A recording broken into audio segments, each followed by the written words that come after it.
आजकल सबसे पढ़े लिखे लोग, सोचने वाले, शोध करने वाले और नए नए आविष्कार करने वाले लोग सिर्फ डेटा या जानकारी पर ध्यान नहीं दे रहे हैं। वे अब गहरी बातों की तरफ जा रहे हैं। वे इसे दिखावा नहीं बना रहे, न ही सोशल मीडिया पर इसके बारे में शोर मचा रहे हैं। लेकिन अंदर ही अंदर वे ध्यान कर रहे हैं, गीता पढ़ रहे हैं, उपनिषदों का अध्ययन कर रहे हैं, मन में मंत्र जप रहे हैं और धीरे धीरे अपने अंदर बदलाव ला रहे हैं। क्यों? क्योंकि सनातन धर्म मानो या छोड़ो की बात नहीं करता, बल्कि खुद जानने और खोजने के लिए आमंत्रित करता है। यह सीधे उत्तर नहीं देता, बल्कि खुद से, आत्मा से और पूरे ब्रह्मांड से जुड़े सवाल देता है। सनातन धर्म की खास बात यह है कि यह अंधविश्वास या बिना सोचे समझे मानने को नहीं कहता। यह कहता है कि खुद सोचो, खुद अनुभव करो, खुद अपने अंदर उतरकर सच्चाई को परखो। दूसरे कई धर्मों की तरह यह नहीं कहता कि बस मान लो, बल्कि यह कहता है पूछो, सोचो, अनुभव करो। जो लोग गहराई से सोचते हैं, सवाल करते हैं, बिना जांचे परखे किसी बात को नहीं मानते, उनके लिए सनातन धर्म एक खुला रास्ता है। यह धर्म किसी से भी ये नहीं कहता कि अपना दिमाग बंद कर दो, बल्कि यह तो कहता है अपने दिमाग और आत्मा से पूरी तरह सवाल करो। पढ़े लिखे लोग सनातन धर्म की ओर क्यों आकर्षित हो रहे हैं? आज के पढ़े लिखे लोग, वैज्ञानिक, शोधकर्ता और गहरे सोचने वाले सनातन धर्म की ओर खिंच रहे हैं। वे इसका अध्ययन कर रहे हैं, इसके आध्यात्मिक अभ्यासों को खुद आजमाना चाहते हैं ताकि सत्य का सीधा अनुभव कर सकें। सनातन धर्म के ऋषि मुनि जब उपनिषद लिख रहे थे, तब उन्होंने अपने विचार किसी आदेश या नियम की तरह नहीं दिए। उन्होंने सवाल पूछे, मैं कौन हूं? यह संसार क्या है?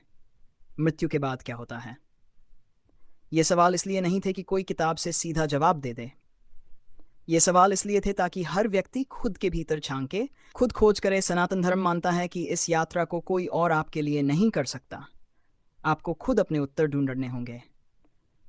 सनातन धर्म में गुरु शिष्य परंपरा बहुत सम्मानित मानी जाती है।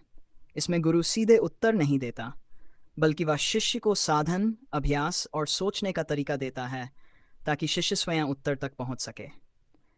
इसीलिए भगवत गीता जैसे ग्रंथ भी आदेश नहीं देते, वे संवाद के रूप में लिखे गए हैं।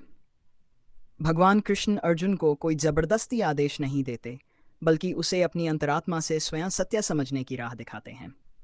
आज के समय में खासकर पढ़े लिखे लोग ऐसे विचारों को पसंद करते हैं जहां उन्हें खुद सोचने, सवाल करने और अनुभव करने की स्वतंत्रता मिले।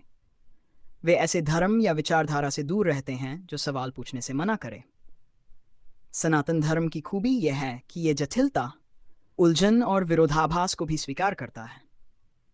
इसमें कोई एक ही उत्तर सभी के लिए नहीं होता। हर किसी का सत्य अलग हो सकता है और उसे अनुभव, साधना और जागरूकता के साथ धीरे धीरे पाया जाता है। सनातन धर्म ध्यान, आत्मचिंतन और मोक्ष की खोज को बहुत महत्व देता है। ये आंतरिक विकास, भीतर का परिवर्तन को सबसे बड़ी साधना मानता है। यह खुलापन केवल स्वीकार ही नहीं किया जाता, बल्कि सनातन धर्म में इसे पवित्र माना जाता है। यहाँ नास्तिक, आस्तिक, द्वैतवादी, अद्वैतवादी, भक्त, सन्यासी सभी के लिए जगह है। इसलिए आज के शिक्षित लोग सनातन धर्म की ओर आकर्षित हो रहे हैं, क्योंकि यहाँ स्वतंत्रता है, खोज है, अनुभव है और हर किसी के लिए अपना मार्ग खोजने की अनुमति है। अंदरूनी और बाहरी ज्ञान। वेद कहते हैं सत्य एक है, लेकिन ज्ञानी लोग उसे अलग अलग नामों से पुकारते हैं। इसका मतलब है कि ईश्वर तक पहुंचने का रास्ता एक नहीं, कई हो सकते हैं। सनातन धर्म ऐसा रास्ता है जो मन से डरता नहीं, बल्कि मन को आत्मा तक पहुंचने का साधन मानता है। यह धर्म मानता है कि सच्चाई केवल मंदिर या किताबों में नहीं, बल्कि हर इंसान के अपने मन की गहराई में भी छिपी होती है। आज के इस भागदौड़ और उपलब्धि की दुनिया में बहुत से पढ़े लिखे लोग बड़ी बड़ी डिग्रियां हासिल कर रहे हैं, नाम और पैसा कमा रहे हैं, समाज में ऊंचा स्थान पा रहे हैं। लोग उनकी बुद्धि की तारीफ करते हैं, उनके जीवन की कामयाबी से जलते हैं। लेकिन ऐसे कई लोग अपने मन में चुपचाप एक खालीपन महसूस करते हैं। ऐसा खालीपन जिसे कोई पद, पैसा या सम्मान भर नहीं सकता। यही अधूरापन आज कई बुद्धिजीवियों, प्रोफेशनल्स और विद्वानों को केवल बाहरी सफलता से आगे देखने के लिए प्रेरित कर रहा है। वे अब किसी गहरी सच्चाई की तलाश में हैं, कुछ ऐसा जो सिर्फ दिखावे या दुनिया की तारीफ से परे हो। वे महसूस कर रहे हैं कि शिक्षा से भले ही बुद्धि तेज होती है, लेकिन इससे दिल की प्यास नहीं बुझती। पढ़ाई से अक्सर और सवाल खड़े होते हैं, मैं कौन हूँ? जीवन का असली मकसद क्या है? मृत्यु के बाद क्या होता है? चेतना क्या है? ये ऐसे सवाल हैं जिनका जवाब किताबें या कॉलेज सिर्फ सतही तौर पर ही देते हैं। जब कोई समझता है कि डिग्रियां पाना ही इंसान की सबसे बड़ी सच्चाई नहीं है, तब उसके अंदर एक नई तलाश शुरू होती है। अब उसे सिर्फ जानना नहीं, बल्कि होना भी है। यही वह मोड़ है जहां आज बहुत से लोग प्राचीन ज्ञान और खासकर सनातन परंपराओं की ओर लौट रहे हैं। सनातन धर्म आज भी उन लोगों को बुला रहा है जो केवल बाहर की सफलता से संतुष्ट नहीं है। ये रास्ता न केवल सोचने वालों के लिए बौद्धिक रूप से संतोषजनक है, बल्कि आत्मा के लिए भी गहराई से जुड़ने वाला है। सनातन परंपरा सवाल पूछने का स्वागत करती है। ये आपसे ये नहीं कहती कि आप अपने ज्ञान या उपलब्धियों को छोड़ दें, बल्कि यह सिखाती है कि अपने ज्ञान और सफलता को जीवन की बड़ी यात्रा का एक हिस्सा मानें। भगवद गीता, वेद और उपनिषद जैसे ग्रंथ पढ़े लिखे मन को गहराई से सोचने के लिए प्रेरित करते हैं और आत्मा को बदलने वाले आध्यात्मिक अभ्यास भी सिखाते हैं। धर्म, कर्म और मोक्ष जैसे विचार हमें सिखाते हैं कि कैसे अपने अंदर की दुनिया और बाहर की जिम्मेदारियों के बीच संतुलन बनाए रखें। इससे व्यक्ति अपने सपनों के पीछे भागते हुए भी खुद को नहीं खोता। आज के समय में पढ़े लिखे लोग एक ऐसा रास्ता ढूंढ रहे हैं जो उन्हें शांति, उद्देश्य और स्थायी सुख दे सके।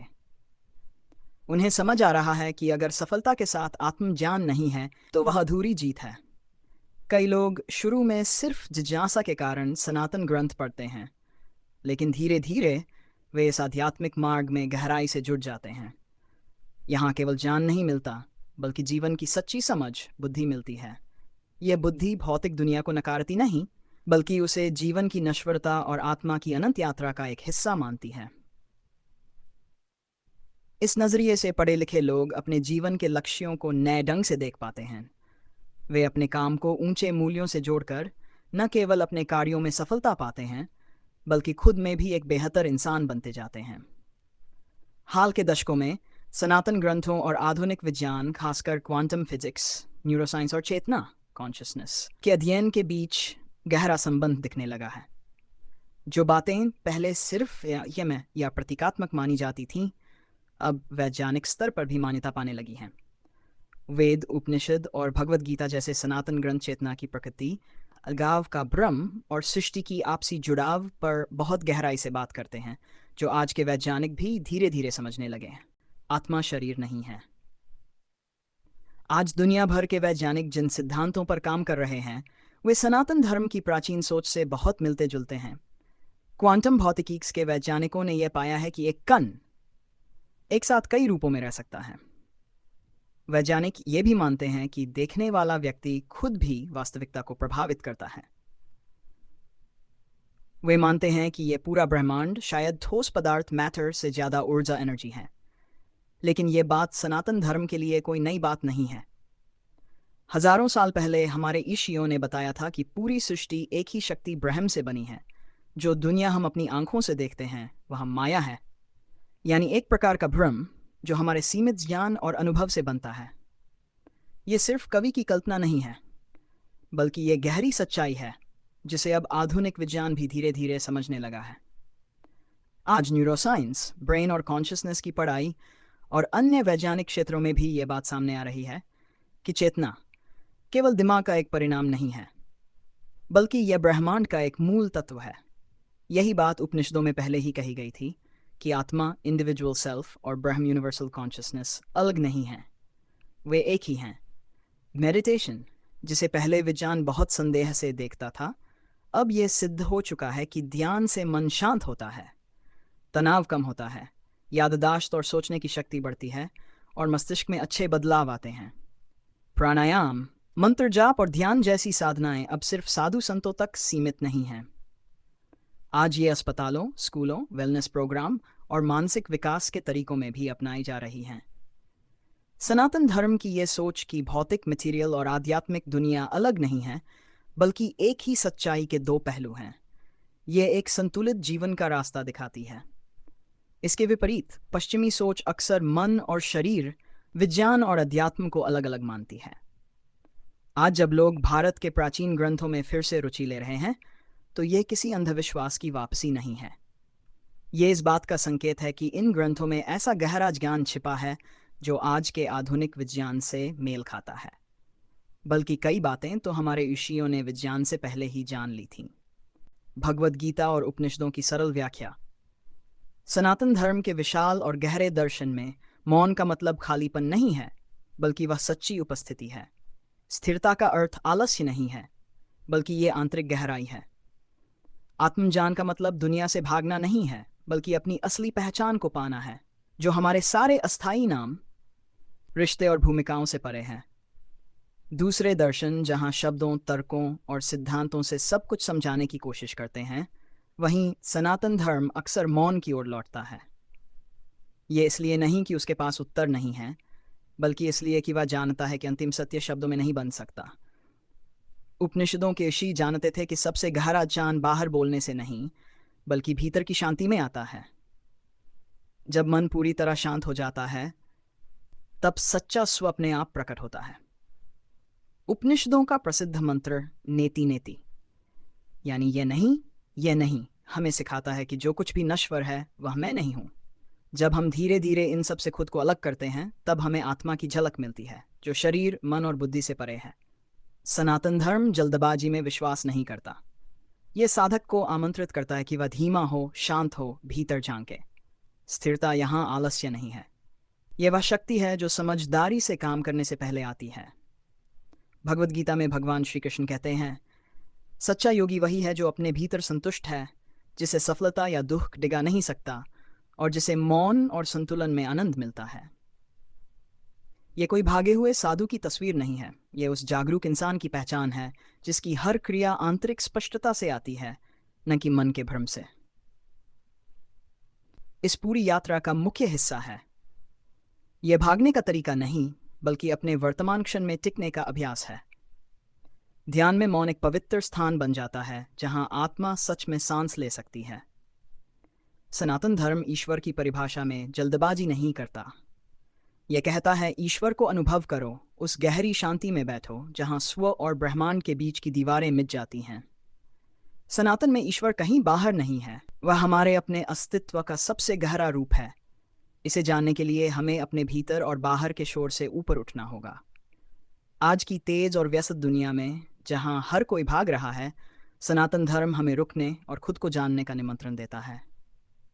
सबसे बड़ी बदलावट हमेशा दिखती नहीं, कई बार यह गहराई से, शांति से धीरे धीरे आती है। जब कोई इस आंतरिक मौन को छूता है, तो समझता है कि वह कभी सत्य से अलग था ही नहीं।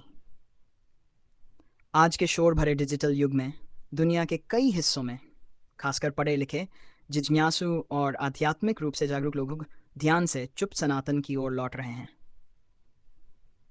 वे जोर जोर से नहीं बोल रहे, वे धर्म बदलने की घोषणा नहीं कर रहे, लेकिन वे भगवद गीता पढ़ रहे हैं, योग कर रहे हैं, ध्यान कर रहे हैं, वेदांत के विचारों को अपने जीवन में उतार रहे हैं। ये कोई संगठित आंदोलन नहीं है, शायद इसलिए यह ज्यादा सच्चा है।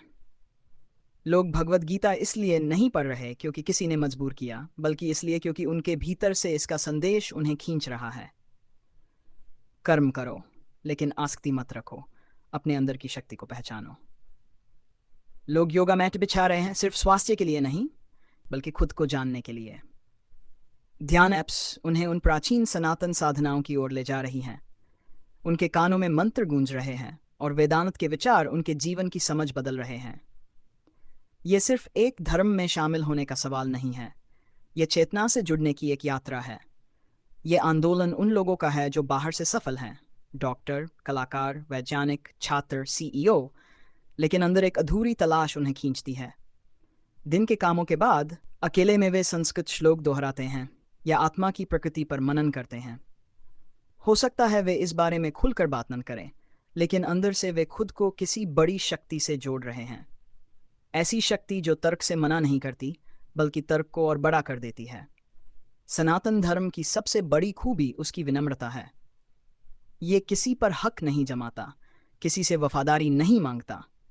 ये बस जान का एक विशाल सागर पेश करता है और कहता है, अगर तुम चाहो तो तैर कर देखो। आज की दुनिया, जहां लोग सख्त विचारों और पहचान की लड़ाइयों से थक गए हैं, वहां सनातन धर्म की एक खुली सोच बहुत सुकून देती है। बिना प्रचार, बिना शोर, ये प्राचीन ज्ञान धीरे धीरे फिर से जाग रहा है। ये एक एक आत्मा को छू रहा है, जो शांति से खुद से कह रही है, सत्य हमेशा चिल्लाता नहीं, कई बार वह धीरे से कान में फुसफुसाता है। सनातन हमें सिखाता है कि हम जो नाम, पहचान, रिश्ते और भूमिकाएं निभाते हैं वो सब अस्थायी हैं। हमारी असली पहचान शरीर, मन या व्यक्तित्व तक सीमित नहीं है। ये सब तो समय के साथ बदलते रहते हैं। इन सब के पीछे जो स्थायी तत्व है वह आत्मा है, शुद्ध चेतना जो किसी परिभाषा में नहीं बनती। सनातन हमें सिखाता है कि हमारी असली पहचान बाहरी चीजों में नहीं है, बल्कि उस मौन साक्षी में है जो हर अनुभव, हर भावना, हर सोच को देखता है। बचपन से हम खुद को अपने रिश्तों, काम, जाति या विचारधारा से जोड़ते हैं। यही अहंकार है जो हमारे बाहर की पहचान पर टिका होता है। भगवद गीता और उपनिषद धीरे धीरे इस भ्रम को तोड़ने में हमारी मदद करते हैं। यह सबके लिए एक सार्वभौमिक मार्ग है, पूरी मानवता के लिए। ये शिक्षाएं हमें दुनिया को छोड़ने के लिए नहीं कहती, बल्कि दुनिया को सही तरीके से देखने के लिए कहती हैं। ये समझने के लिए कहती हैं कि जिसे हम मैं कहते हैं वह बस एक अस्थायी पहचान है जो समय के रंगमंच पर कुछ समय के लिए निभाई जा रही है। इसके विपरीत आत्मा न तो बदलती है, न जन्म से जुड़ी है, न मृत्यु से। आत्मा और ब्रह्म परम सत्य एक ही हैं। ये बात केवल दार्शनिक सोच नहीं है, यह गहराई से जीवन बदल देने वाली सच्चाई है। जब कोई व्यक्ति अपने अहंकारों से खुद को अलग करना शुरू करता है, तब दुख, डर, जलन, घमंड और चिंता कम होने लगती हैं। ये भावनाएं एक कमजोर मैं की भावना से जुड़ी होती हैं, जो हमेशा खुद को बचाने की कोशिश करती है। लेकिन जिस पल ये सच्चाई जागती है कि मैं न तो शरीर हूं, न ही मन, मैं तो शुद्ध अमर चेतना हूं, तब मन में गहरी शांति और आज़ादी का अनुभव होता है। सनातन ये बात बिना सोचे समझे मानने को नहीं कहता। यह आपको स्वयं अनुभव करने का निमंत्रण देता है। ध्यान, आत्मचिंतन और सुअन्वेषण। सनातन की साधनाएं आपको बाहरी रूप से पहचान छोड़कर अपनी असली आत्मा की पहचान की ओर ले जाती हैं। चाहे वह ज्ञान योग, ज्ञान का मार्ग, भक्ति योग, भक्ति का मार्ग, या राज योग, ध्यान और अनुशासन का मार्ग हो, हर रास्ते का अंतिम लक्ष्य यही है, अहंकार से परे जाकर अपने सच्चे स्वरूप को जानना। अंतिम जागरण का संदेश। सदियों से संत और महापुरुष यही कहते आए हैं, जब यह सच्चा अनुभव होता है तब आंतरिक संघर्ष समाप्त हो जाता है और सच्ची आज़ादी शुरू होती है। जैसे एक बूंद को पता चलता है कि वह खुद समुद्र है, न अलग, न छोटी, बल्कि अनंत।